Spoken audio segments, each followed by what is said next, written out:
ਤੁਸੀਂ ਕਹਿੰਦੇ ਸੀ ਕਿ ਜਥੇਦਾਰ ਸ੍ਰੀ ਅਕਾਲ ਤਖਤ ਸਾਹਿਬ ਦੇ ਜਿਹੜੇ ਫੈਸਲੇ ਨੇ ਪਿਛਲੇ ਸਮੇਂ ਤੋਂ ਤੁਸੀਂ ਖੁਦ ਦੇਖੇ ਨੇ, ਤੁਸੀਂ ਕਿਹਾ ਕਿ ਕੌਮ ਨੂੰ ਇੱਕ ਨਵੀਂ ਦਿਸ਼ਾ ਵੱਲ ਲੈ ਕੇ ਜਾ ਸਕਦੇ ਨੇ। ਹਰੇਕ ਸਿੱਖ ਚਾਹੇਗਾ ਸਾਡੇ ਨਾਲ ਇਨਸਾਫ ਹੁੰਦਾ ਰਹੇ, ਸਾਨੂੰ ਬਰਾਬਰ ਦੇ ਸ਼ਹਿਰੀ ਸਮਝਿਆ ਜਾਵੇ। ਇਹ ਗੱਲਾਂ ਦੇ ਸਹਿਮਤੀ ਕਿਉਂ ਨਹੀਂ ਹੋ ਸਕਦੀ? ਕੌਣ ਕਿਹੜੀ ਜਥੇਬੰਦੀ, ਕਿਹੜਾ ਅਕਾਲੀ ਦਲ ਇਹ ਕਹੇਗਾ ਵੀ ਸਾਨੂੰ ਤਾਂ ਗੁਲਾਮ ਬਣਾ ਕੇ ਰੱਖੋ ਜੀ? ਅਸੀਂ ਉਹ ਚੀਜ਼ ਜਿਹੜੀ ਐਡੀ ਵੱਡੀ ਸੰਸਥਾ ਗੁਰੂਆਂ ਨੇ ਸਾਨੂੰ ਦਿੱਤੀ, ਅਸੀਂ ਉਹਨੂੰ ਯੂਜ਼ ਹੀ ਨਹੀਂ ਕਰ ਰਹੇ। ਤਾਂ ਉਹ ਕਹਿੰਦਾ ਸੀ ਬਈ ਸਿੱਖ ਚੰਗੀ ਕੌਮ ਹੈ, ਕਹਿੰਦਾ ਪਰ ਜੇ 3 ਸਿੱਖ ਇਕੱਠੇ ਹੋ ਜਾਣ ਜਥੇਬੰਦੀਆਂ 5 ਬਣ ਜਾਂਦੀਆਂ। ਜਿਹੜਾ ਜੱਜ ਹੈ ਉਹਦੇ ਹੱਥ ਬੰਦੂਕ ਫੜਾ ਰਹੇ ਆ ਤੇ ਜਿਹੜਾ ਬੰਦੂਕ ਚਲਾਉਣ ਵਾਲਾ ਉਹਨੂੰ ਜੱਜਮੈਂਟ ਤੇ ਬਾਦਤਾ ਹੈ। ਔਰ ਇਸੇ ਕਰਕੇ ਦੇਖ ਲਓ ਕਿ ਕੋਈ ਉਹਦਾ ਮੋਰਚਾ ਕਾਮਯਾਬ ਹੋਇਆ, ਹਮੇਸ਼ਾ ਨਮੋਸ਼ੀ ਹੋਈ ਹੈ, ਜਿੰਨੇ ਮੋਰਚੇ ਲੱਗੇ ਨਮੋਸ਼ੀ ਹੋਈ ਹੈ। ਕਈ ਲੋਕ ਕਹਿੰਦੇ ਨੇ ਵੀ ਸਿੱਖਾਂ ਨੇ ਰਾਜਸੀ ਤਾਕਤ ਕੀ ਕਰਨੀ ਹੈ? ਰਾਜਸੀ ਤਾਕਤ ਦੇ ਬਿਨਾਂ ਕੋਈ ਕੌਮ ਚੱਲ ਹੀ ਨਹੀਂ ਸਕਦੀ। ਓਕੇ, ਮੈਂ ਕਹਿੰਦਾ ਤੇ 2-2.5 ਜਿੰਨੇ 3 ਕਰੋੜ ਦੀ ਕੌਮ ਹੈ ਤਾਂ ਇਹ ਸਾਰੇ ਸਿੱਖ ਥੋੜੀ ਖਰੀਦ ਸਕਦਾ ਕੋਈ। ਨਾ ਕਿਸੇ ਕੋਲ ਨੇ ਪੈਸੇ ਨੇ, ਨਾ ਕਿਸੇ ਕੋਲ ਹਿੰਮਤ ਆ, ਨਾ ਹੀ ਸਾਰੇ ਵਿਕਾਊ ਨੇ। ਸੋ ਕੁਛ ਤਾਂ ਨਿਕਲੇ ਹੁੰਦੇ ਨੇ ਨਾ ਵਿੱਚੋਂ।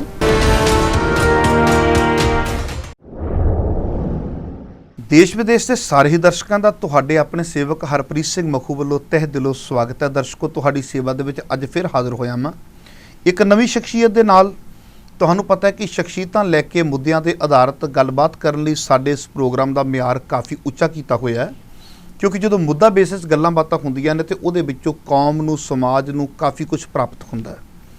ਅੱਜ ਮੇਰੇ ਨਾਲ ਸਟੂਡੀਓ ਦੇ ਵਿੱਚ ਨੇ ਐਡਵੋਕੇਟ ਪਰਮਜੀਤ ਸਿੰਘ ਜੀ, ਜਿਨ੍ਹਾਂ ਨੂੰ ਅਕਸਰ ਤੁਸੀਂ ਅੱਗੇ ਵੀ ਸੁਣਦੇ ਹੋ ਤੇ ਪਿਛਲੇ ਸਮੇਂ ਦੇ ਉੱਪਰ ਵੀ ਇਹਨਾਂ ਨੇ 84 ਦੇ ਉੱਪਰ ਆਪਣੇ ਵਿਚਾਰ ਦਿੱਤੇ ਸਨ, ਜਿਹਦੇ ਵਿੱਚ ਬਕਾਇਦਾ ਜ਼ਿਕਰ ਕੀਤਾ ਸੀ ਕਿ ਇਸ ਵਕਤ ਦੀਆਂ ਹਕੂਮਤਾਂ ਕਿਸ ਤਰੀਕੇ ਦੇ ਨਾਲ ਕਿਸ ਕਦਰ ਅੱਗੇ ਵੱਧ ਜਾਂਦੀਆਂ ਨੇ।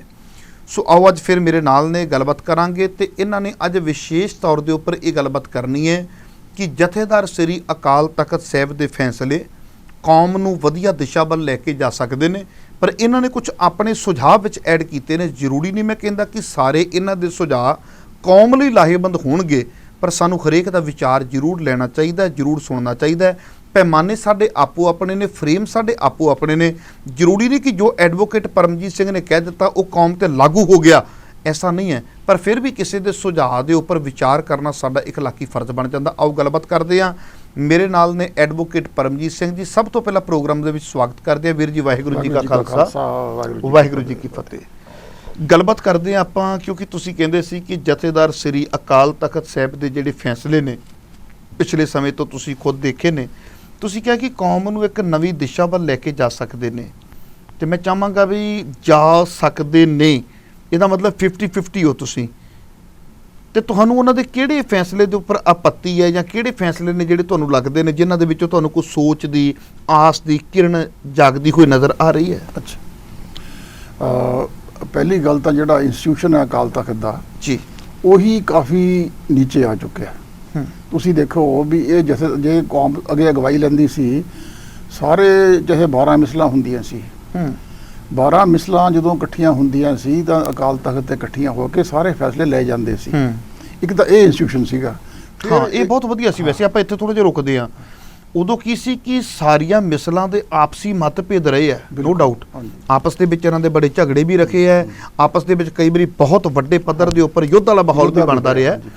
ਪਰ ਕਮਾਲ ਦੀ ਗੱਲ ਇਹ ਸੀ, ਇਹ ਸਾਡੇ, ਵੈਸੇ ਮੈਂ ਕਈ ਵਾਰੀ ਇਹ ਗੱਲ ਕਹੀ ਨਾ ਹੁੰਨਾ ਵਾਂ ਵੀ ਸਿੱਖਣਾ ਚਾਹੀਦਾ ਹੈ ਵੀ ਜਦੋਂ ਬਾਹਰੋਂ ਕੋਈ ਹਮਲਾਵਰ ਆਉਂਦਾ ਸੀ ਫਿਰ ਸਾਰੇ ਇਕੱਠੇ ਹੋ ਜਾਂਦੇ ਸੀ। ਕਹਿੰਦੇ ਆਪਸ ਦੇ ਵਿੱਚ ਭਾਵੇਂ ਅਸੀਂ ਆਪਣੇ ਵਿਹੜੇ ਦੇ ਵਿੱਚ ਬਹਿ ਕੇ 10 ਵਾਰੀ ਲੜੀਏ, ਪਰ ਇਹਦਾ ਲਾਹਾ ਬਾਹਰਲਾ ਲੈ ਜੇ, ਕਹਿੰਦੇ ਐਸਾ ਨਹੀਂ ਹੋ ਸਕਦਾ। ਇਹ ਤਾਂ ਮੈਂ ਛੋਟੀ ਜਿਹੀ ਗੱਲ ਤੁਹਾਡੀ ਰੋਕਦਾ ਵਾਂ ਔਰ ਤੁਹਾਡੀ ਗੱਲ ਸੁਣਦਾ ਵਾਂ।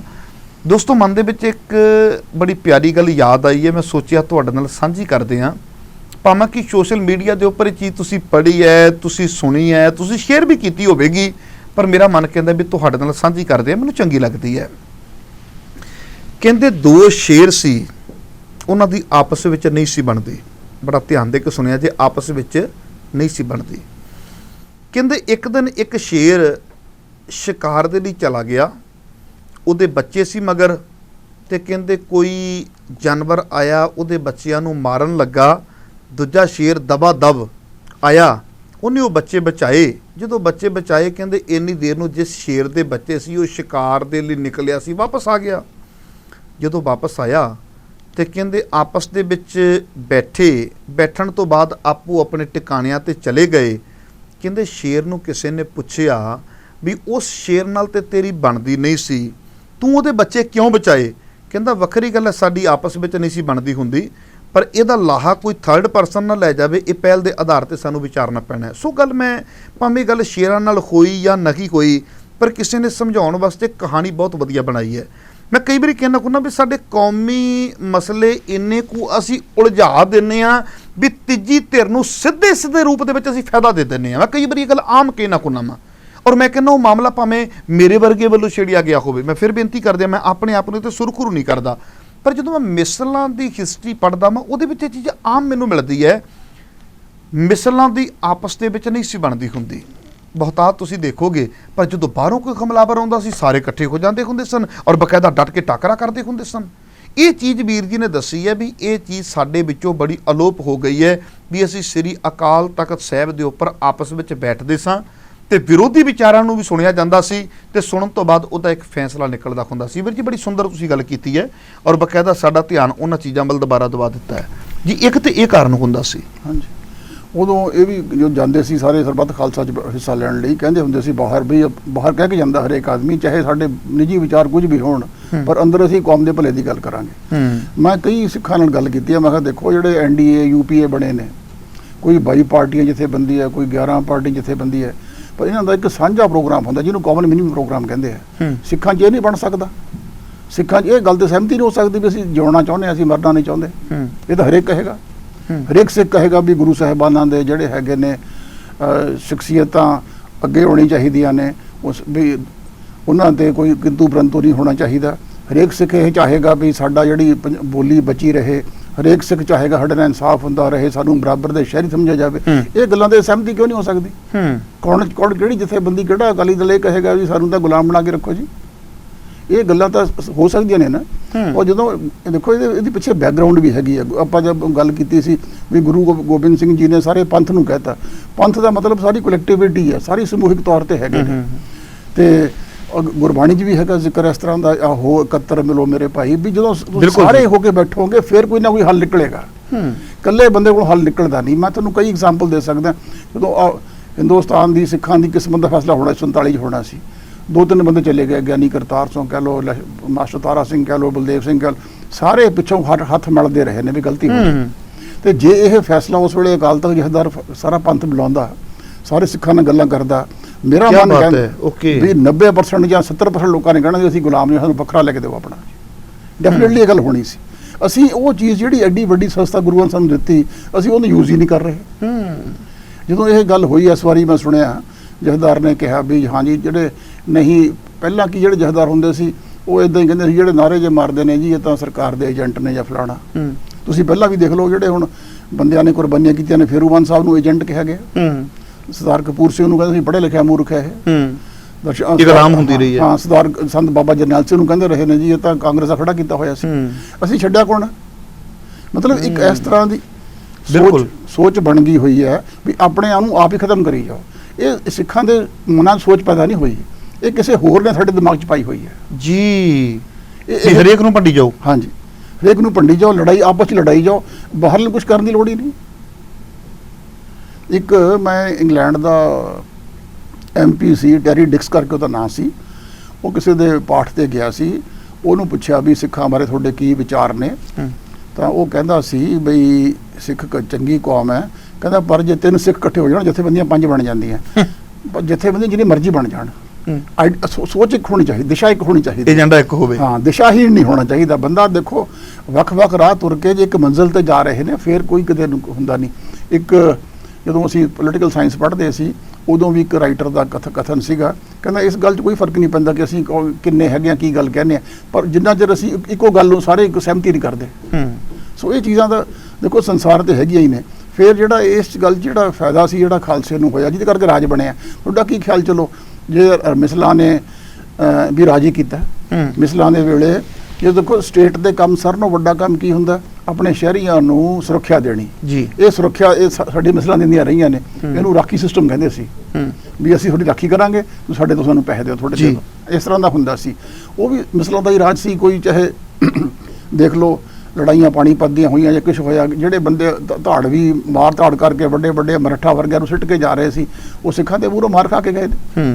ਤੇ ਇਸੇ ਤਰ੍ਹਾਂ ਹੀ ਜਦੋਂ ਇਹ ਜਿਹੜੀ ਸੀਗੀ ਇਹ ਕੌਮ 'ਚ ਬੜੀ ਕਮਾਲ ਦੀ ਗੱਲ ਸੀ। ਇਹ ਨਹੀਂ, ਜਿਵੇਂ ਤੁਸੀਂ ਗੱਲ ਕੀਤੀ ਹੈ ਵੀ ਜੇ ਉਦੋਂ ਮਾਮਲਾ 3 ਬੰਦੇ ਸਿੱਖਾਂ ਦੇ ਮੁਕੱਦਰ ਦਾ ਫੈਸਲਾ ਨਾ ਕਰਦੇ, ਯੈਸ, ਸਮੁੱਚੀ ਕੌਮ ਕਰਦੀ, ਬਿਲਕੁਲ, ਤੇ ਘੱਟੋ ਘੱਟ ਕਿਸੇ ਨੂੰ, ਜੇ ਮੈਂ ਕਹਿੰਦਾ ਵੀ ਅਸੀਂ ਮੰਨ ਲਓ ਉਦੋਂ ਫੈਸਲਾ ਗਲਤ ਵੀ ਕਰ ਲੈਂਦੇ, ਮੰਨ ਲਓ, ਘੱਟੋ ਘੱਟ ਕਿਸੇ ਤੇ ਉਂਗਲ ਚੁੱਕਣ ਜੋਗੇ ਤਾਂ ਨਾ ਰਹਿੰਦੇ, ਰੋਸ ਤੇ ਨਾ ਰਹਿੰਦਾ। ਹੁਣ ਘੱਟੋ ਘੱਟ ਰੋਸ ਤੇ ਰਹੂਗਾ ਨਾ। ਸਾਡੀ, ਮੈਨੂੰ ਵੀ ਰੋਸ ਹੈ, ਮੇਰੀ ਅਗਲੀ ਪੀੜ੍ਹੀ ਨੂੰ ਵੀ ਰੋਸ ਹੈ। ਬਿਲਕੁਲ। ਉਹ ਰੋਸ ਕੀ ਹੈ? ਰੋਸ ਇਸ ਗੱਲ ਦਾ ਵੀ 3 ਬੰਦੇ ਸਾਡੇ ਮੁਕੱਦਰ ਦਾ ਫੈਸਲਾ ਕਰਨ ਚਲੇ ਗਏ ਬਈ, ਤੇ ਸਾਨੂੰ ਇੱਥੇ ਆ ਨੁਕਸਾਨ ਹੋ ਗਿਆ। ਬਿਲਕੁਲ ਜੀ, ਬਿਲਕੁਲ। ਜੇ ਕੌਮੀ ਫੈਸਲਾ ਉਦੋਂ ਜਥੇਦਾਰ ਸ੍ਰੀ ਅਕਾਲ ਤਖਤ ਸਾਹਿਬ ਇਕੱਠ ਕਰਦੇ, ਉਹਦੇ ਵਿੱਚੋਂ ਫੈਸਲਾ ਲਿਆ ਜਾਂਦਾ, ਤੇ ਜਿਹੜੇ 3 ਬੰਦੇ ਵੀ ਜਾਂਦੇ ਉਹ ਫੈਸਲਾ ਆਪਣਾ ਸੁਣਾਉਣ ਦੀ ਬਜਾਏ ਉੱਥੋਂ ਲਿਆ ਹੋਇਆ ਫੈਸਲਾ ਸੁਣਾਉਂਦੇ ਕਿ ਅੱਜ ਸਾਡੇ ਕੋਲੇ ਇਹ ਦਿੱਕਤਾਂ ਨਾ ਹੁੰਦੀਆਂ। ਔਰ ਦੇਖੋ ਤੁਸੀਂ ਜਿਹੜੀਆਂ ਇਹ ਔਰ ਜਿਹੜੇ ਹਾਲਾਤ ਇਦਾਂ ਦੇ ਸੀਗੇ ਉਸ ਵੇਲੇ ਵੀ ਸਿੱਖਾਂ ਨੂੰ ਸਭ ਕੁਝ ਮਿਲ ਸਕਦਾ ਸੀਗਾ। ਤੁਸੀਂ ਪਾਰਲੀਮੈਂਟ ਦੇ ਵਿੱਚ ਸਪੀਚ ਹੈ ਸਰਦਾਰ ਕਪੂਰ ਸਿੰਘ ਦੀ, ਸਿੱਖਾਂ ਨਾਲ ਵਿਸ਼ਵਾਸਘਾਤ, ਉਹ ਸਾਰਾ ਦੇਖ ਲਓ, ਸਾਰਾ ਕੁਝ ਹੀ ਲਿਖਿਆ ਹੋਇਆ। ਔਰ ਮੈਨੂੰ ਸਰਦਾਰ ਕਪੂਰ ਸਿੰਘ ਜਦੋਂ ਇਹ ਕਾਫੀ ਦੇਰ ਬਾਅਦ ਜਦੋਂ ਮੈਂ ਮਿਲਦਾ ਹੁੰਦਾ ਸੀ ਉਹਨਾਂ ਨੇ ਗੱਲ ਕਹੀ ਸੀ ਕਿ ਜਦੋਂ ਮੈਂ ਬੋਲ ਕੇ ਹਟਿਆ ਨਾ, ਮੇਰੇ ਕੋਲੇ ਉਸ ਵੇਲੇ ਦੇ YB ਚੌਹਾਨ, ਗੁਲਜ਼ਾਰੀ ਲਾਲ ਨੰਦਾ ਸਾਰੇ ਮੇਰੇ ਕੋਲ ਆਏ, ਕਹਿੰਦੇ ਜੋ ਤੁਸੀਂ ਗੱਲਾਂ ਕਹਿੰਦੇ ਹੋ ਬਿਲਕੁਲ ਠੀਕ ਨੇ, ਪਰ ਹੁਣ ਨਾ ਕਰੋ ਇਹ ਗੱਲਾਂ। ਅੱਛਾ, ਹਾਂ, ਬਿਲਕੁਲ। ਔਰ ਇਸੇ ਗੱਲਾਂ ਤੋਂ ਉਹਨੂੰ ਤਕਲੀਫ ਸੀ, ਔਰ ਇਸੇ ਗੱਲਾਂ ਕਰਕੇ ਉਹਨਾਂ ਨੇ ਕਿਹਾ ਸੀ, ਤਾਰਾ ਸਿੰਘ ਨੂੰ, ਮੈਨੂੰ ਸਰਦਾਰ ਕਪੂਰ ਸਿੰਘ ਨੇ ਆਪ ਦੱਸੀ ਸੀ ਵੀ ਜੇ ਹੋਰ ਜੋ ਮਰਜ਼ੀ ਹੋ ਜੇ ਇਹ ਬੰਦਾ ਪਾਰਲੀਮੈਂਟ 'ਚ ਨਾ ਆਵੇ ਮੁੜ ਕੇ, ਕਿਉਂਕਿ ਹੋਰ ਤਾਂ ਫਿਰ ਕਿੱਕਰ ਤੇ ਬਟੇਰਾ ਇਹੋ ਜਿਹੇ ਸੀਗੇ ਨਾ ਜੀ। ਉਹਨਾਂ ਤੋਂ ਭੇਜ ਕੇ ਸਿੱਖਾਂ ਨੇ ਆਪਣੀ ਕੌਮ ਦਾ ਅਪਮਾਨ ਆਪ ਕੀਤਾ। ਜਦੋਂ ਇਹੋ ਜਿਹੀ ਵੱਡੀ ਬਾਡੀ ਹੈ, ਦੇਖੋ ਤੁਸੀਂ ਹੁਣ ਕੋਈ ਇੰਡੀਆ ਦੀ ਹਾਕੀ ਟੀਮ ਹੈ ਨਾ, ਤੁਸੀਂ ਉਹ 'ਚ ਭੇਜ ਦਿਓ ਜਿਨ੍ਹਾਂ ਬੰਦਿਆਂ ਨੇ ਕਦੇ ਗੁੱਲੀ ਡੰਡਾ ਵੀ ਨਹੀਂ ਖੇਲਿਆ ਹੋਇਆ, ਤੁਸੀਂ ਆਪਣੀ ਕੌਮ ਦਾ ਅਪਮਾਨ ਆਪ ਕਰ ਰਹੇ ਹੋ। ਐਡੀ ਵੱਡੀ ਬਾਡੀ ਜਿੱਥੇ ਪੜ੍ਹੇ ਲਿਖੇ ਲੋਕ ਆਉਂਦੇ ਨੇ, ਹੋਰ ਆਉਂਦੇ ਨੇ, ਤੁਸੀਂ ਤੁਹਾਡੇ ਕੋਲ ਬੰਦੇ ਚੰਗੇ ਹੈਗੇ ਨੇ, ਤੁਸੀਂ ਜਾਣ ਕੇ ਨਹੀਂ ਭੇਜ ਰਹੇ, ਉਹਨਾਂ ਨੂੰ ਭੇਜ ਰਹੇ ਹੋ ਜਿਹੜੇ ਤੁਹਾਡੇ ਨਿੱਜੀ ਤੌਰ ਤੇ ਘਰੇ ਗੁਲਾਮੀ ਕਰਨ ਨੂੰ ਤਿਆਰ ਨੇ। ਇਹੋ ਜਿਹੀਆਂ ਗੱਲਾਂ ਕਰਕੇ ਅਸੀਂ ਨੁਕਸਾਨ ਕੌਮ ਦਾ ਕਰ ਰਹੇ ਹਾਂ। ਇਹ ਗੱਲ ਮੈਂ ਕੌਮ ਇੰਜ ਕਹਿ ਲਈਏ ਵੀ ਜਿਹੜਾ ਜੱਜ ਹੈ ਉਹਦੇ ਹੱਥ ਬੰਦੂਕ ਫੜਾ ਰਹੇ ਆ, ਤੇ ਜਿਹੜਾ ਬੰਦੂਕ ਚਲਾਉਣ ਵਾਲਾ ਉਹਨੂੰ ਜੱਜਮੈਂਟ ਤੇ ਬਾਤ ਹੈ। ਔਰ ਇਸੇ ਕਰਕੇ ਦੇਖ ਲਓ ਕਿੰਨਾ ਕੋਈ ਉਹਦਾ ਮੋਰਚਾ ਕਾਮਯਾਬ ਹੋਇਆ। ਹਮੇਸ਼ਾ ਨਮੋਸ਼ੀ ਹੋਈ ਹੈ, ਜਿੰਨੇ ਮੋਰਚੇ ਲੱਗੇ ਨਮੋਸ਼ੀ ਹੋਈ ਹੈ। ਅੱਛਾ, ਨਮੋਸ਼ੀ ਦਾ ਕੀ ਇਫੈਕਟ ਹੁੰਦਾ ਮਨੋਵਿਗਿਆਨਿਕ ਤੌਰ ਤੇ ਵੀ ਇੱਕ ਬੰਦਾ ਮਨੋਬਲ ਗਿਰ ਜਾਂਦਾ। ਹੁਣ ਤੁਸੀਂ ਦੇਖ ਲਓ ਜਿਹੜੇ ਬੰਦਿਆਂ ਨੇ ਮੁੰਡੇ ਚੱਕ ਮਾਰੇ ਨੇ, ਆਪਾਂ ਤਾਂ ਕਿੰਨੇ ਹੀ ਮਾਰੇ ਨੇ, ਉਹਨਾਂ ਵਿਚਾਰਿਆਂ ਦਾ ਅਦਾਲਤਾਂ 'ਚ ਕੇਸ ਜਾਣੇ ਹੀ ਨਹੀਂ। ਜਿਹੜੇ ਇੱਕ ਤੋਂ ਚਲੇ ਗਏ ਨੇ ਉਹਨਾਂ ਦੀ ਬੜੀ ਮੈਂ ਕਿਹਾ ਮਾਈਕਰੋਸਕੋਪਿਕ ਪਰਸੈਂਟੇਜ ਹੈਗੀ ਹੈ, ਜਿਨ੍ਹਾਂ ਦੇ ਕੋਈ CBI ਨੇ ਕੋਈ ਇਨਕੁਆਇਰੀਆਂ ਕਰ ਲਈਆਂ ਸਹੀ ਨਾਲ, ਕੋਰਟ ਨੇ ਫੈਸਲਾ ਸੁਣਾਤਾ। ਸਾਡੀ ਸਰਕਾਰ ਚਾਹੇ ਦੇਖੋ ਪੰਜਾਬ ਦਾ ਮੁੱਖ ਮੰਤਰੀ ਜੇ ਕਾਂਗਰਸੀ ਹੋਵੇ ਜਾਂ ਅਕਾਲੀ ਹੋਵੇ, ਹੈ ਤਾਂ ਉਹ ਸਿੱਖੀ ਨਾ, ਔਰ ਇਨਸਾਨ ਵੀ ਹੈ।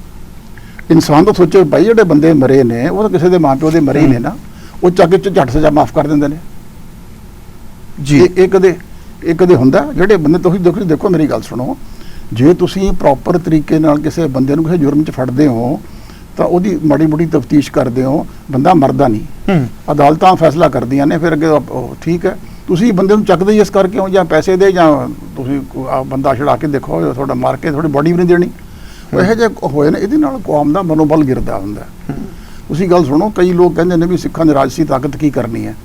ਰਾਜਸੀ ਤਾਕਤ ਬਿਨਾਂ ਕੋਈ ਕੌਮ ਚੱਲ ਹੀ ਨਹੀਂ ਸਕਦੀ। ਓਕੇ, ਕਿਸੇ ਹਰੇਕ ਕੌਮ ਦਾ ਦੇਖੋ ਆਪਸ 'ਚ ਅੰਦਰ ਜਜ਼ਬਾ ਹੁੰਦਾ ਆਪਣੇ ਆਪ ਦੇ ਸਵੈ ਨਿਰਣੇ ਕਰਨ ਦਾ, ਵੀ ਸਾਡੇ ਨਿਰਣੇ ਕੋਈ ਹੋਰ ਨਾ ਕਰੇ, ਸਾਡੇ ਨਿਰਣੇ ਆਪ ਕਰੀਏ। ਇਹ ਵੀ ਸਾਡੇ ਮੁਕੱਦਰ ਦਾ ਫੈਸਲਾ ਕੋਈ ਨਾ ਕਰੇ। ਇਹ ਦੁਨੀਆ ਦੇ ਵਿੱਚ ਇਹ ਯੂਨਾਈਟਿਡ ਨੇਸ਼ਨ ਨੇ ਵੀ ਐਕਸੈਪਟ ਕੀਤਾ ਹੋਇਆ, ਉਹਨੂੰ ਕਹਿੰਦੇ ਰਾਈਟ ਟੂ ਸੈਲਫ ਡਿਟਰਮੀਨੇਸ਼ਨ। ਤੇ ਇਹ ਜਦੋਂ ਸਾਰੀਆਂ ਕੌਮਾਂ ਕਰਦੀਆਂ ਨੇ, ਨਿੱਕੀਆਂ ਕੌਮਾਂ ਤੇ ਹੈਗਾ, ਤਾਂ ਇਹ ਕਿਵੇਂ ਹੋ ਸਕਦਾ? ਤੁਸੀਂ ਕਦੇ ਸੁਣਿਆ ਵੀ ਚਲੋ ਬਈ ਬਗਲਿਆਂ ਦਾ ਜਿਹੜਾ ਪ੍ਰਧਾਨ ਹੈ ਕਾਮਾਂ 'ਚੋਂ ਬਣ ਜੋ? ਕਦੇ ਹੁੰਦਾ ਕੋਈ? ਉਹ ਕਹਿੰਦਾ ਨਾ ਵੀ ਬਗਲਿਆਂ 'ਚੋਂ ਲਿਆਓ, ਚੰਗਾ ਚਾਹੇ ਮਾੜਾ। ਨਹੀਂ, ਹਾਂ, ਕੁੱਤਿਆਂ ਦਾ ਪ੍ਰਧਾਨ ਬਿੱਲਾ ਬਣ ਜੇ ਨਹੀਂ ਬਣ ਸਕਦਾ, ਐਕਸੈਪਟ ਹੀ ਨਹੀਂ ਕਰਦਾ ਕੋਈ। ਸੋ ਇਹ ਸਿੱਖਾਂ ਤੇ ਵੀ ਕੋਈ ਗੱਲ ਵੀ ਤੁਸੀਂ ਤਾਂ ਜੀ ਭਾਈ ਹਮੇਸ਼ਾ ਦੇਖੋ, ਮੈਂ ਕਹਿੰਦਾ ਕਿਸੇ ਗੁਰੂ ਦੇ ਮਨ 'ਚ ਨਹੀਂ ਸੀਗਾ ਵੀ ਮੈਂ ਗੁਲਾਮਾਂ ਦੀ ਕੌਮ ਖੜੀ ਕਰਨੀ ਹੈ, ਕਿਸੇ ਗੁਰੂ ਦੇ ਮਨ 'ਚ ਨਹੀਂ ਸੀ। ਮੈਂ ਕਹਿੰਦਾ ਕੋਈ ਅੱਜ ਕੋਈ ਨਵੀਂ ਉਸਦੀ ਧਰਮ ਚਲਾਉਣਾ ਹੋਵੇ, ਤੁਸੀਂ ਕਹੋ ਜੀ ਜਿਹੜੇ ਮੇਰੇ ਧਰਮ 'ਚ ਆਉਣਗੇ ਉਹ ਸਾਰੇ ਗੁਲਾਮ ਜਾਂ ਕਿਸੇ ਦੇ ਜੁੱਤੀ ਚੱਟ ਜਿਹੇ ਜਿਹੇ ਹੋਣਗੇ, ਇੱਕ ਬੰਦਾ ਨਹੀਂ ਸਿੱਖ ਬਣਦਾ ਜੀ। ਇਵਨ ਮਰਦਾਨਾ ਵੀ ਨਹੀਂ ਬਣਨਾ ਸੀ।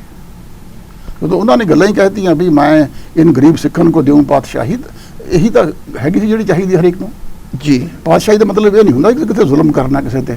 ਅਸੀਂ ਤਾਂ ਗਵਰਨਮੈਂਟ ਦਾ ਰੋਲ ਮਾਡਲ ਪੇਸ਼ ਕਰਨਾ ਵੀ ਸੰਸਾਰ ਦੇ ਹੋਰ ਮਾਡਲ ਵੀ ਹੈਗੇ ਨੇ, ਸਾਡਾ ਖਾਲਸਾ ਮਾਡਲ ਇਹ ਹੈਗਾ, ਜਿਹੜਾ ਸਾਡਾ ਸੋਸ਼ਲ ਮਾਡਲ ਹੈਗਾ ਵੀ ਕਿਸੇ ਨੂੰ ਬਗੈਰ ਭੇਦਭਾਵ ਦੇ ਅਸੀਂ ਕਰ ਰਹੇ ਹਾਂ। ਜਦੋਂ ਅਸੀਂ ਰਾਜ ਰਣਜੀਤ ਸਿੰਘ ਦਾ ਹੋਇਆ, ਤੁਹਾਨੂੰ ਕਈਆਂ ਨੂੰ ਪਤਾ ਨਹੀਂ ਹੋਣਾ, ਬਨਾਰਸ ਤੱਕ ਜਿਹੜੇ ਹੈਗੇ ਨੇ ਮੰਦਿਰ ਤੇ ਚੜ੍ਹਿਆ ਹੋਇਆ ਸੋਨਾ, ਮੈਂ ਆਪ ਦੇਖ ਕੇ ਆਇਆ, ਜਿਹੜਾ ਉਹ ਰਣਜੀਤ ਸਿੰਘ ਨੇ ਦਿੱਤਾ ਹੋਇਆ। ਸਾਡੇ ਤਾਂ ਇਸ ਤਰ੍ਹਾਂ ਦੀ ਅਸੀਂ ਸਟੇਟ ਗਵਰਨਮੈਂਟ ਅਸੀਂ ਪਾਲਿਸੀ ਦੇ ਰਹੇ ਹਾਂ। ਸੋ ਸਾਨੂੰ ਕਿਤੇ ਮੌਕਾ ਹੀ ਨਾ ਮਿਲੇ ਕਦੇ ਆਪਣੀ ਗੱਲ ਕਹਿਣ ਦਾ ਜਾਂ ਹੋਰ ਕਰਨ ਦਾ। ਤੁਸੀਂ ਇਸ ਗੱਲ ਤੇ ਹੀ ਖੁਸ਼ ਹੋਈ ਫਿਰੋ ਜੀ ਅਸੀਂ ਇੰਨੇ ਮੰਤਰੀ ਬਣਾ ਲਏ, ਇੰਨੇ ਕਰ ਲਏ। ਮੰਤਰੀਆਂ ਨਾਲ ਕੀ ਫਾਇਦਾ ਹੋਇਆ? ਕੁਝ ਵੀ ਨਹੀਂ ਫਾਇਦਾ ਹੋਣਾ ਕਿਸੇ ਦਾ। ਜਿਹੜੇ ਬੰਦੇ ਖਾ ਕੇ ਵੀ ਚਲੇ ਗਏ ਮੰਤਰੀ ਬਣ ਕੇ, ਉਹਦਾ ਫਿਰ ਕੀ ਹਸ਼ਰ ਹੋਣਾ? ਮਹਾਰਾਜ ਕਹਿੰਦੇ ਲੰਕਾ ਗੜ ਸੋਨੇ ਕਾ ਪਿਆ, ਮੂਰਖ ਰਾਵਣ ਕਿਆ ਲੈ ਗਿਆ। ਉਹਨਾਂ ਨੂੰ ਇਹ ਗੱਲ ਜਿਹੜੀ ਗੱਲ ਤੁਸੀਂ ਜਥੇਦਾਰ ਸ੍ਰੀ ਅਕਾਲ ਤਖਤ ਸਾਹਿਬ ਦੀ ਕੀਤੀ ਹੈ, ਔਰ ਤੁਸੀਂ ਕਿ ਮਨ ਦੇ ਵਿੱਚ ਇਹ ਸਵਾਲ ਅੱਜ ਲੈ ਕੇ ਆਏ ਹੋ ਕਿ ਮੈਂ ਜਥੇਦਾਰ ਸ੍ਰੀ ਅਕਾਲ ਤਖਤ ਸਾਹਿਬ ਨੂੰ ਕੁਝ ਬੇਨਤੀਆਂ ਕਰਨੀਆਂ ਚਾਹੁੰਦਾ ਵਾਂ, ਉਹ ਕਿਹੜੀ ਐਸੀ ਬੇਨਤੀ ਜਿਹੜੀ ਤੁਸੀਂ ਕਰਨੀ ਚਾਹੁੰਦੇ ਹੋ? ਸਰ, ਮੈਂ ਉਹਨਾਂ ਨੂੰ ਫੋਨ ਕੀਤਾ ਸੀ। ਮੈਂ ਆਖਿਆ ਜੀ ਇਹਦਾ ਖੈਰ ਚੰਗੀ ਗੱਲ ਆ, ਉਹ ਜਥੇਦਾਰ ਦੀ ਵਿਚਾਰੇ ਦੀ ਚੰਗੀ ਗੱਲ ਆ ਵੀ ਉਹ ਸੁਣ ਲੈਂਦੇ ਨੇ। ਉਹਨਾਂ ਨੂੰ ਗੱਲ, ਸਾਨੂੰ ਪਤਾ ਵੀ ਗੱਲ ਜੇ ਕੰਧਾਂ ਹੀ ਟਕਰਾ ਮਾਰੇ ਗੰਦ, ਸਾਡੀ ਗੱਲ ਨਹੀਂ ਮੁੜੇਗੀ, ਗੱਲ ਕਿਸੇ ਦੇ ਕੰਨਾਂ 'ਚ ਪਏਗੀ। ਮੈਂ ਤਾਂ ਇਹੀ ਕਿਹਾ ਸੀ, ਮੈਂ ਕਿਹਾ ਜਿਹੜੇ ਆਪਾਂ ਜਿਹੜਾ ਇਹ ਕਰਦੇ ਹਾਂ ਹਰੇਕ ਸਾਲ, ਆਪਾਂ ਜੱਗ ਹਸਾਈ ਕਰਾ ਕੇ ਜਾਂਦੇ ਹਾਂ ਇੱਥੋਂ।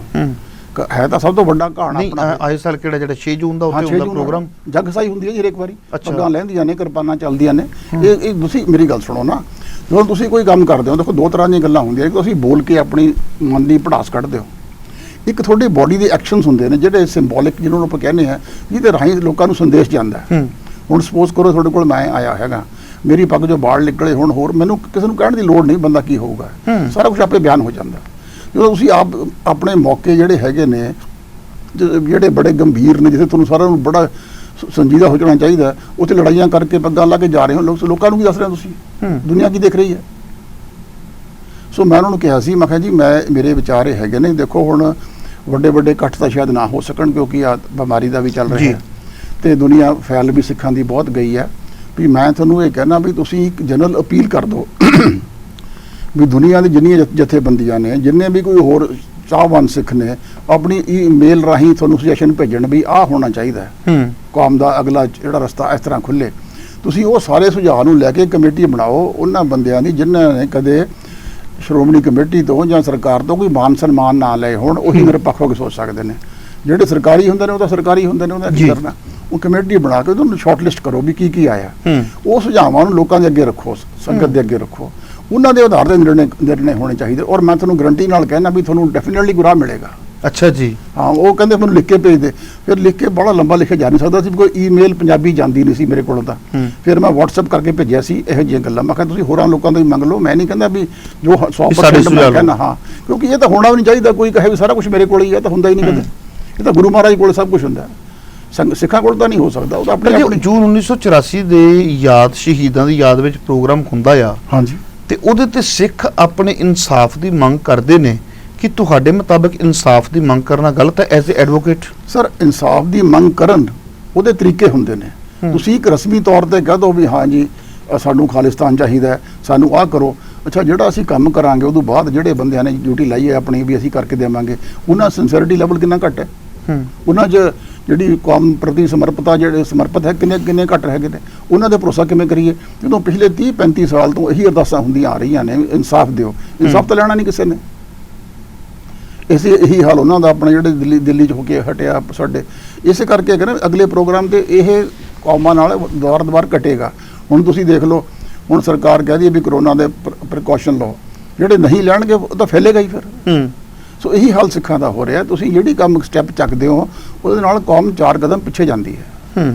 ਸੋ ਇਹ ਮੈਂ ਜਥੇਦਾਰ ਸਾਹਿਬ ਨੂੰ ਕਹਿੰਦਾ ਵੀ ਕਿਉਂਕਿ ਇਹ ਜਿਹੜੀਆਂ ਗੱਲਾਂ ਕਰਦੇ ਨੇ ਠੀਕ ਕਰਦੇ ਨੇ, ਠੀਕ ਨੇ ਵੀ ਤੁਹਾਨੂੰ ਇੱਕ ਜਥੇਦਾਰ ਸਾਹਿਬ ਤੋਂ ਆਸ ਦੀ ਕਿਰਨ ਲੱਗੀ ਹੈ ਵੀ ਕੌਮ ਨੂੰ ਇਕੱਠੀ ਕਰੀਏ ਕਿਸੇ ਤਰੀਕੇ, ਵੀ ਸਾਰੇ ਵਰਲਡ ਦੇ ਸਿੱਖਾਂ ਦੇ ਸੁਝਾਅ ਲਈਏ। ਹਾਂਜੀ, ਉਹ ਇਹ ਇੱਕ ਸੈਂਟਰਲ ਬੋਡੀ ਹੈ ਅਕਾਲ ਤਖਤ, ਇਹ ਕੰਮ ਕਰ ਸਕਦੇ ਆ। ਜੇ ਕੋਈ ਸਾਡੇ ਵਰਗਾ ਤੁਹਾਡੇ ਵਰਗਾ ਬੰਦਾ ਕਹੇਗਾ ਨਹੀਂ ਸੁਣੇਗਾ, ਹਾਲ ਕਹਿੰਦਾ ਕੌਣ ਨਹੀਂ ਆ ਰਿਹਾ, ਨਹੀਂ। ਅਕਾਲ ਤਖਤ ਤੋਂ ਅਪੀਲ ਜਾਵੇ ਤਾਂ ਹੋ ਸਕਦੀ ਹੈ।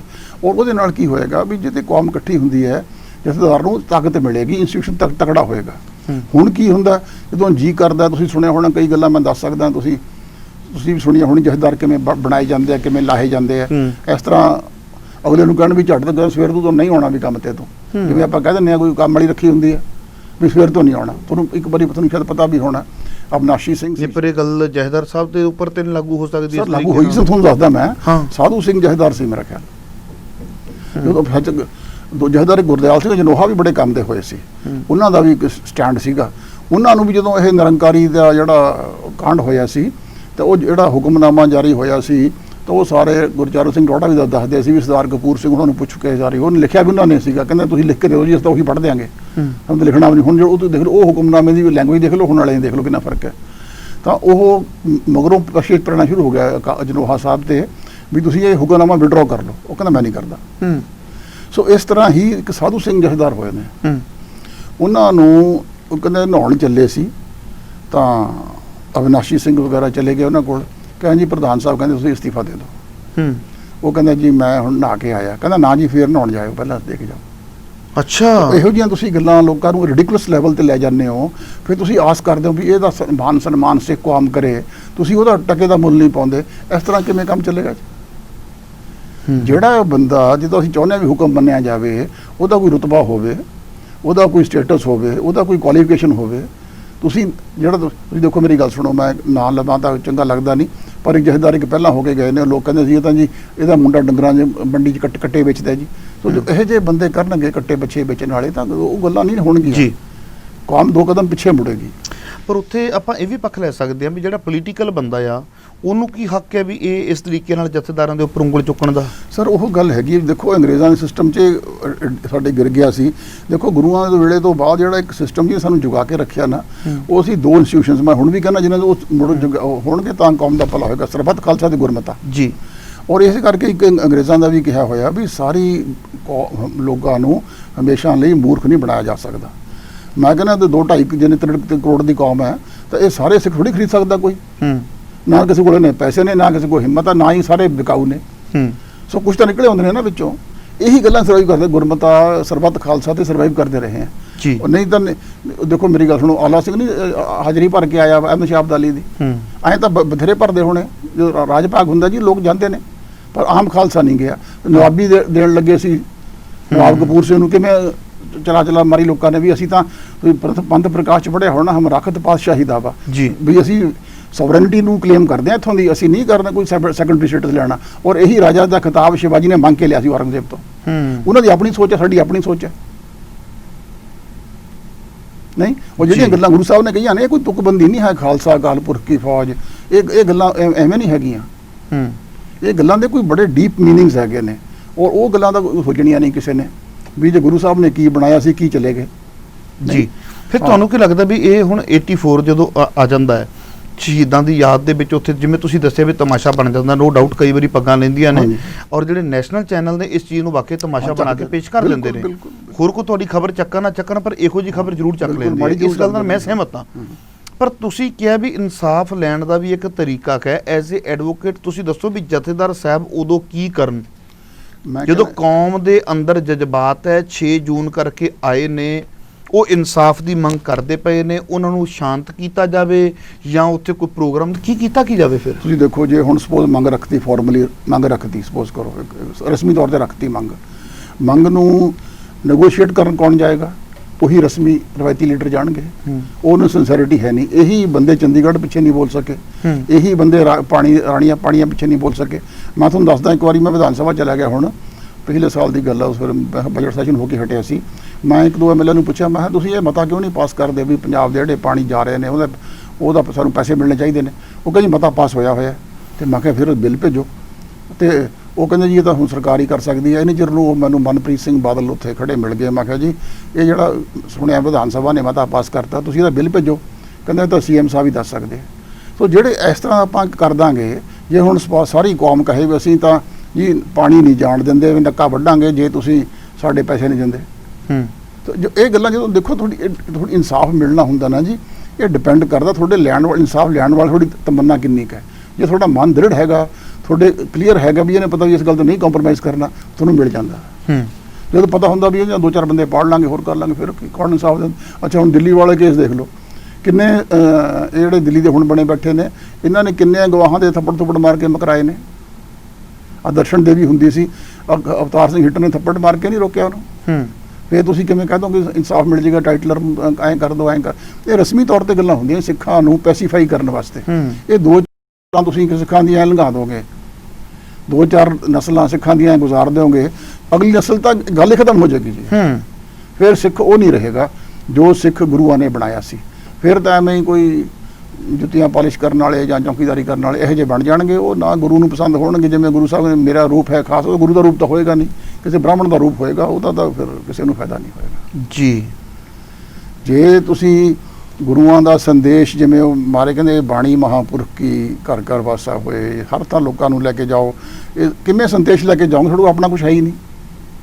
ਜਦੋਂ ਬੁੱਧ ਧਰਮ ਫੈਲਿਆ, ਦੇਖੋ ਹੈ ਤਾਂ ਹਿੰਦੁਸਤਾਨ 'ਚ ਜਨਮ ਹੈ ਉਹਦਾ, ਇਹ ਔਰ ਰਾਜੇ ਨੇ ਅਡਾਪਟ ਕਰ ਲਿਆ, ਮੌਰੀਆ ਜਿਹੜਾ ਸਮਰਾਟ ਸੀਗਾ, ਉਹਨਾਂ ਨੇ ਆਪਣੇ ਮੁੰਡਾ ਭੇਜਿਆ, ਆਪਣਾ ਕੁੜੀ ਭੇਜੀ ਲੰਕਾ 'ਚ, ਉੱਥੇ ਨਾਲ ਦੇ ਤਿੱਬਤ ਵਗੈਰਾ 'ਚ ਭੇਜੇ, ਤਾਂ ਆਹੀ ਬੂਟੇ ਲੱਗਦੇ ਨੇ। ਐਂ ਕੌਣ ਭੇਜ ਸਕਦਾ? ਜੇ ਕੋਈ ਗੌਤਮ ਬੁੱਧ ਤੋਂ ਬਾਅਦ ਜਿਵੇਂ ਸ਼ੰਕਰਚਾਰੀਆ ਆਇਆ ਸੀ, ਉਹਨੇ ਭਿਕਸ਼ੂ ਮਾਰ ਕੇ ਖਤਮ ਕੀਤੇ ਨੇ, ਫਿਰ ਉਹ ਥੋੜ੍ਹੀ ਹੋਣ ਦੇਣਗੇ ਇਹ ਚੀਜ਼ਾਂ। ਇਸੇ ਕਰਕੇ ਇਹ ਗੱਲਾਂ ਨੂੰ, ਇਹ ਕੋਈ ਡੀਪ ਗੱਲਾਂ ਨੇ। ਪਰ ਕਾਨੂੰਨੀ ਲੜਾਈ ਵੀ ਤਾਂ ਲੜੀ ਗਈ ਹੈ ਨਾ ਲੰਮੇ ਸਮੇਂ ਤੋਂ, ਕਾਨੂੰਨੀ ਲੜਾਈ ਵੀ ਲੜੀ ਗਈ ਹੈ। ਤੁਹਾਨੂੰ ਕੀ ਲੱਗਦਾ ਕਾਨੂੰਨੀ ਲੜਾਈ ਵਿੱਚ ਕਮੀ ਰਹਿ ਗਈ ਹੈ? ਕਾਨੂੰਨੀ ਲੜਾਈ ਦੀ ਗੱਲ ਸੁਣ ਲਓ ਜੀ। ਇੱਕ ਬੜੀ ਵਾਰੀ ਪਹਿਲਾਂ ਅਜੀਤ ਅਖਬਾਰ 'ਚ ਗੱਲ ਆਈ ਸੀ, ਇੱਕ ਮੇਰਾ ਦੋਸਤ ਹੈਗਾ ਸੀ, ਉਹ ਇੱਕ ਲਿਖਿਆ ਕਰਦਾ ਸੀ ਕਾਲਮ ਸਿਆਸੀ ਚਰਚੇ। ਮੈਂ ਉਹਨੂੰ ਬਾਅਦ 'ਚ ਪੁੱਛਿਆ ਵੀ, ਮੈਂ ਕਿਹਾ ਹੁਣ ਤੂੰ ਕਿਉਂ ਬੰਦ ਪੁਰਾਣੇ ਇਕੱਠੇ ਕਰਕੇ ਛਾਪ ਦੇ? ਕਹਿੰਦਾ ਮੇਰੇ ਕੋਲ ਰਿਕਾਰਡ ਰੱਖਿਆ ਨਹੀਂ ਹੋਇਆ। ਸਿੰਪਲ ਜੀ ਗੱਲ ਹੈ, ਪੰਜਾਬ ਦੇ ਪਾਣੀਆਂ ਦਾ ਮਸਲਾ ਸੁਪਰੀਮ ਕੋਰਟ 'ਚ ਪਹੁੰਚਿਆ ਹੋਇਆ ਸੀ, ਹਰਿਆਣਾ ਤੇ ਪੰਜਾਬ, ਠੀਕ ਹੈ ਜੀ। ਹੁਣ ਤੁਸੀਂ ਇਹ ਗੱਲ ਤੋਂ ਆਪੇ ਅੱਗੇ ਡਰਾ ਕਰ ਲੈਣਾ ਵੀ ਕੀ ਹੁੰਦਾ। ਹਰਿਆਣੇ ਦਾ ਕੇਸ ਬਗੈਰ ਪੈਸਿਆਂ ਦੇ, ਮੇਰੇ ਖਿਆਲ ਸਭ ਤੋਂ ਪ੍ਰਸਿੱਧ ਵਕੀਲ ਹੁੰਦੇ ਸੀ ਪਾਲਕੀ ਵਾਲਾ, ਉਹਨਾਂ ਨੇ ਲੜਿਆ, ਉਹਨਾਂ ਨੇ ਉਹਨੂੰ ਕਰ ਲਿਆ। ਉਹ ਕਹਿੰਦਾ ਮੈਂ ਪੈਸੇ ਲੈਣੇ ਨਹੀਂ, ਮੈਂ ਲੋਕਾਂ ਦਾ ਕੇਸ ਆ, ਮੈਂ ਲੜੂੰਗਾ। ਇਹਨਾਂ ਬਰਨਾਲਾ ਗਵਰਨਮੈਂਟ ਨੇ ਕੀ ਕੀਤਾ, ਇੱਕ B ਕਲਾਸ ਲਾਇਰ ਸੀਗਾ, ਉਹਦਾ ਮਨਜੀਤ ਸਿੰਘ ਖਹਿਰਾ ਸੀ, ਹੁਣ ਵੀ ਹੈਗਾ, ਉਹਨੂੰ A ਗ੍ਰੇਡ ਦਿਖਾ ਕੇ ਉਹਨੂੰ 5 ਲੱਖ ਰੁਪਏ ਫੀਸ ਦੇ ਕੇ ਖੜਾ ਕਰਤਾ। ਕਿੱਥੇ ਪਾਲਕੀ ਵਾਲਾ, ਕਿੱਥੇ ਮਨਜੀਤ ਸਿੰਘ ਖਹਿਰਾ ਜੀ। ਜਦੋਂ ਅਸੀਂ ਦੇਖੋ, ਇੱਕ ਬਾਬਾ ਫਰੀਦ ਦਾ ਸ਼ਲੋਕ ਤੁਸੀਂ ਪੜ੍ਹਿਆ ਹੋਣਾ, ਫਰੀਦਾ ਆ ਲੋੜੇ ਦਾਖ ਬਜੌਰੀਆਂ ਕਿ ਕਰ ਬੀਜੇ ਜੱਟ। ਇਹੋ ਜਿਹੇ ਕਰਕੇ ਕਰਮ ਇਨਸਾਫ ਭਾਲਦੇ ਹੋ ਜੀ, ਇਨਸਾਫ ਇਸ ਤਰ੍ਹਾਂ ਹੋਦੇ ਕਰਦੇ ਨੇ। ਕਹੂ ਕਿਸੇ ਕੋ ਰਾਜ ਨਾ ਦੇ ਹੈ ਜੋ ਲੈ ਹੈ ਕੁਝ ਬਲ ਸੇ ਲੈ ਹੈ। ਜੀ ਜੀ ਜੀ, ਇਹ ਗੱਲਾਂ ਗੁਰੂਆਂ ਨੇ ਐਵੇਂ ਤੁਕਬੰਦੀ ਨਹੀਂ ਹੈਗੀ ਜੀ, ਨਾ ਇਹ ਅਟਲ ਸਚਾਈਆਂ ਨੇ, ਅਟਲ ਸਚਾਈਆਂ ਨੇ ਦੁਨੀਆ ਦੀਆਂ। ਇਹ ਗੱਲਾਂ ਮੌਜੇ ਤੁੰਗ ਨੇ ਵੀ ਦੱਸੀਆਂ ਨੇ, ਹੋਰ ਨੇ ਵੀ ਦੱਸਿਆ ਨੇ, ਸਾਰੀ ਦੁਨੀਆ ਨੇ, ਇਹ ਦੁਨੀਆ ਦੇ ਅਟਲ ਸਚਾਈਆਂ ਨੇ ਇਹ। ਨਹੀਂ ਹਾਂ, ਇਹ ਗੱਲਾਂ ਸਿੱਖਾਂ ਨੂੰ ਸਮਝ ਆ ਜਾਣੀ ਚਾਹੀਦੀਆਂ ਵੀ ਜੇ ਅਸੀਂ ਦੇਖੋ, ਇਹ ਖਾਲਸਾ ਰਾਜ ਦਾ ਮਤਲਬ ਇਹ ਨਹੀਂ ਹੁੰਦਾ ਵੀ ਅਸੀਂ ਕਿਸੇ ਦਾ ਵਿਨਾਸ਼ ਕਰਨਾ। ਅਸੀਂ ਤਾਂ ਅੱਗੇ ਵੀ ਨਹੀਂ ਕੀਤਾ ਕਿਸੇ ਦਾ। ਹੁਣ ਸੰਤ ਭਿੰਡਰਾਂ ਵਾਲੇ ਬਾਰੇ ਕਈ ਗਲਤ ਪ੍ਰਚਾਰ ਕਰਦੇ ਨੇ ਵੀ ਉਹਨਾਂ ਨੇ ਹਿੰਦੂ ਮਾਰੇ, ਹਿੰਦੂ ਨਹੀਂ ਮਾਰਿਆ ਹੁਣ ਸੰਤ ਜਰਨੈਲ ਸਿੰਘ ਨੇ ਕੋਈ, ਉਹ ਤਾਂ ਬਲਕਿ ਰਾਖੀ ਕਰਦਾ ਸੀ। ਮੈਂ ਤੁਹਾਨੂੰ ਕਹਿੰਦਾ, ਕਈ ਹਿੰਦੂਆਂ ਨੇ ਕਿਤਾਬਾਂ ਲਿਖੀਆਂ ਸੰਤ ਜਰਨੈਲ ਸਿੰਘ ਬਾਰੇ, ਕਈ ਹਿੰਦੂਆਂ ਦੇ ਘਰੇ ਫੋਟੋ ਲੱਗੀ ਹੋਈ ਹੈ। ਤੁਸੀਂ ਮੈਨੂੰ ਕਿਸੇ ਸਿੱਖ ਦੇ ਘਰੇ ਬਾਲ ਠਾਕਰੇ ਫੋਟੋ ਦਿਖਾ ਦਿਓ, ਚਲੋ ਮੰਨ ਲੈਣੇ ਬਾਲ ਠਾਕਰੇ ਨੇ ਕੋਈ ਬੰਦਾ ਨਹੀਂ ਮਾਰਿਆ, ਪਰ ਬਾਲ ਠਾਕਰੇ ਕਿਸੇ ਸਿੱਖ ਦੇ ਘਰ ਜਾਂ ਕਿਸੇ ਈਸਾਈ ਦੇ ਘਰ ਦਿਖਾ ਦਿਓ। ਸੰਤ ਜਰਨੈਲ ਸਿੰਘ ਕਈਆਂ ਦੇ ਘਰ ਹੋਣੀਆਂ ਨੇ ਜੀ। ਸੋ ਇਹ ਚੀਜ਼ਾਂ ਹੈਗੀਆਂ ਨੇ, ਪਰ ਕਿਉਂਕਿ ਅਸੀਂ ਖੜੇ ਉਸੇ ਥਾਂ ਤੇ ਹੈਗੇ ਹਾਂ ਜਿੱਥੇ ਸਾਡੀ ਸੁਣਾਈ ਨਹੀਂ ਹੋ ਸਕਦੀ। ਸੁਣਾਈ ਹੋਣ ਲਈ ਸਾਨੂੰ ਕੋਈ ਪਲੇਟਫਾਰਮ ਚਾਹੀਦਾ। ਵੀ ਤੁਹਾਨੂੰ ਲੱਗਦਾ ਪਿਆ ਵੀ ਜਿਹੜੇ ਹੁਣ ਮੌਜੂਦਾ ਜਥੇਦਾਰ ਆਏ ਨੇ ਵੀ ਇਹ ਕੌਮ ਦੀ ਤਰਜਮਾਨੀ ਕਰ ਸਕਦੇ ਨੇ, ਇਸ ਕਰਕੇ ਤੁਸੀਂ ਆਪਣੇ ਸੁਝਾਅ ਵੀ ਦਿੱਤੇ ਨੇ? ਹਾਂਜੀ। ਔਰ ਤੁਹਾਡੇ ਸੁਝਾਵਾਂ ਦੇ ਵਿੱਚ ਮੇਨ ਗੱਲ ਆਪਾਂ ਇਹ ਲਾ ਲਈਏ ਵੀ ਸਮੁੱਚੀ ਕੌਮ ਦੇ ਕੋਲੋਂ ਈਮੇਲਸ ਦੇ ਰਾਹੀਂ, ਚਿੱਠੀਆਂ ਰਾਹੀਂ, ਤਾਰ ਰਾਹੀਂ, ਪੱਤਰ ਰਾਹੀਂ, ਫੋਨ ਰਾਹੀਂ ਵੀ ਸੁਝਾਅ ਲਏ ਜਾਣ। ਹਾਂਜੀ ਬਿਲਕੁਲ। ਤੇ ਉਸ ਤੋਂ ਬਾਅਦ ਅੱਗੇ ਕੌਮ ਦੀ ਤਰਜਮਾਨੀ ਕੀਤੀ ਜਾਵੇ ਵੀ ਆਹ ਦਰਪੇਸ਼ ਚੁਣੌਤੀਆਂ ਆ ਰਹੀਆਂ। ਸੋ ਦਿਲ ਦੀਆਂ ਗਹਿਰਾਈਆਂ ਤੋਂ ਤੁਹਾਡੇ ਧੰਨਵਾਦੀ ਆ ਜੀ। ਸੋ ਦਰਸ਼ਕੋ, ਮੈਂ ਤੁਹਾਨੂੰ ਦੱਸ ਦੇਣਾ ਚਾਹੁੰਦਾ ਕਿ ਵੀਰ ਜੀ ਨੇ ਪਿਛਲੇ ਦਿਨਾਂ ਵਿੱਚ ਗੱਲ ਕੀਤੀ ਸੀ ਕਿ ਜਥੇਦਾਰ ਸਾਹਿਬ ਦੇ ਬਿਆਨ ਜਿਹੜੇ ਨੇ ਉਹ ਕਾਫੀ ਸੂਝ-ਬੂਝ ਵਾਲੇ ਨੇ, ਤੇ ਇਹਨਾਂ ਨੇ ਗੱਲ ਕੀਤੀ ਸੀ ਕਿ ਜੇ ਜਥੇਦਾਰ ਸਾਹਿਬ ਸਮੁੱਚੀ ਕੌਮ ਦੇ ਕੋਲੋਂ, ਉਹ ਭਾਵੇਂ ਦੁਨੀਆ ਦੇ ਕਿਸੇ ਵੀ ਕੋਨੇ ਵਿੱਚ ਬੈਠੀ ਹੈ, ਉਹਨਾਂ ਦੇ ਕੋਲੋਂ ਵਿਚਾਰ ਲਏ ਜਾਣ, ਸੁਝਾਅ ਲਏ ਜਾਣ ਤੇ ਕੁਝ ਅੱਛੇ ਰਿਜ਼ਲਟ ਆ ਸਕਦੇ ਨੇ। ਤੇ ਜਿਹੜਾ ਸੰਦੇਸ਼ ਪੜ੍ਹਿਆ ਜਾਂਦਾ ਕੌਮ ਦੇ ਲਈ, ਉਹਦੇ ਵਿੱਚੋਂ ਚੀਜ਼ਾਂ ਐਡ ਕੀਤੀਆਂ ਜਾ ਸਕਦੀਆਂ ਨੇ। ਸੋ ਮੈਂ ਪਹਿਲਾਂ ਜਿਵੇਂ ਬੇਨਤੀ ਕਰ ਚੁੱਕਾ ਹਾਂ ਕਿ ਹਰ ਇੱਕ ਸ਼ਖਸੀਅਤ ਦੇ ਸੁਝਾਅ ਆਪੋ ਆਪਣੇ ਨੇ। ਜ਼ਰੂਰੀ ਨਹੀਂ ਕਿ ਉਹਨਾਂ ਦੇ ਸੁਝਾਵਾਂ ਦੇ ਨਾਲ ਸਾਡੀ ਸਹਿਮਤੀ ਹੋਵੇ, ਪਰ ਸੁਝਾਅ ਦੇਣ ਦਾ, ਆਪਣੀ ਗੱਲ ਰੱਖਣ ਦਾ ਹਰ ਇੱਕ ਨੂੰ ਅਧਿਕਾਰ ਹੈ। ਇਹਨਾਂ ਨੇ ਆਪਣੀ ਗੱਲ ਰੱਖੀ ਹੈ, ਸੋ ਦਿਲ ਦੀਆਂ ਗਹਿਰਾਈਆਂ ਤੋਂ ਇਹਨਾਂ ਦੇ ਧੰਨਵਾਦੀ ਹਾਂ। ਬੜੀ ਜਲਦੀ ਤੁਹਾਡੀ ਸੇਵਾ ਦੇ ਵਿੱਚ ਆਵਾਂਗਾ ਕਿਸੇ ਹੋਰ ਸ਼ਖਸੀਅਤ ਦੇ ਨਾਲ। ਦਿਓ ਇਜਾਜ਼ਤ। ਵਾਹਿਗੁਰੂ ਜੀ ਕਾ ਖਾਲਸਾ, ਵਾਹਿਗੁਰੂ ਜੀ ਕੀ ਫਤਿਹ।